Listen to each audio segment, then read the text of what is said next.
چه سخت گذشت بر من این سالها تا که آرام شد دلم، بعد از آن بوسه آخر کز عشق تو ناکام شد دلم.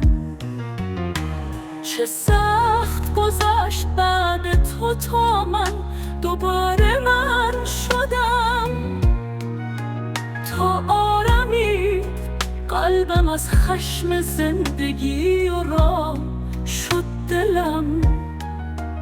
بریدم از تعلق دل آن اتصال بیهوده، از آن فریبی که به من دادی و من خام شد دلم.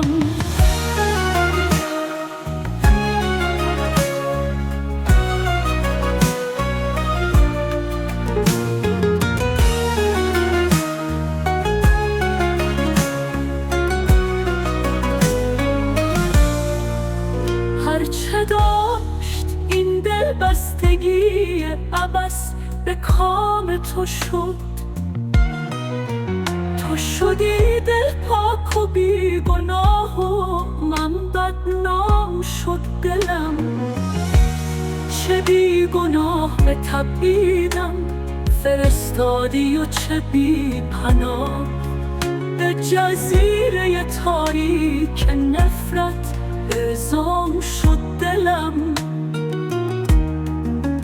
به جرم وفای به عهد محکوم به مرگ شد قلبم، کاش در ملأ عام بود آن لحظه که اعدام شد دلم.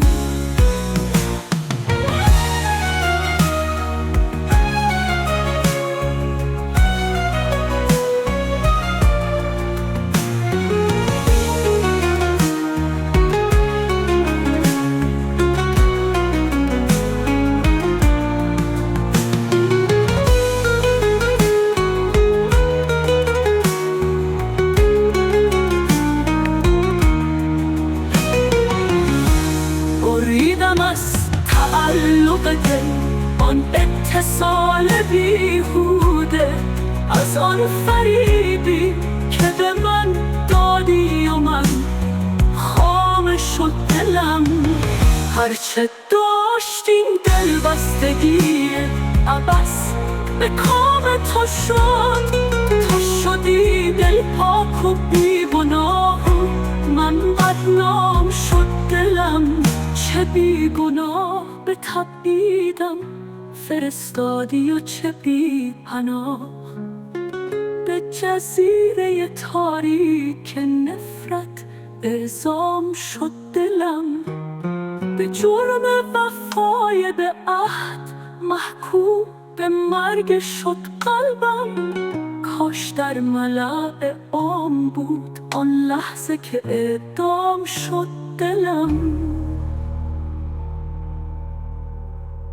چه بی گناه به تبعیدم فرستادی و چه بی پناه به جزیره تاریک نفرت اعزام شد دلم.